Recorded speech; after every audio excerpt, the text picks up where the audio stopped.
Me voy a esconder justo aquí. Ya no tengo nada para regalarles y solo me queda mi muñequito. Si pierdo se los regalo.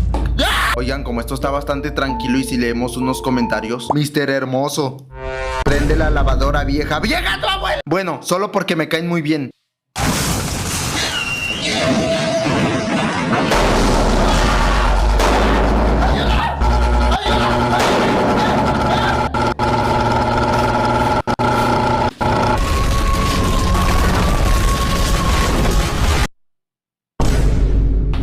Al próximo que me pida que prenda la lavadora.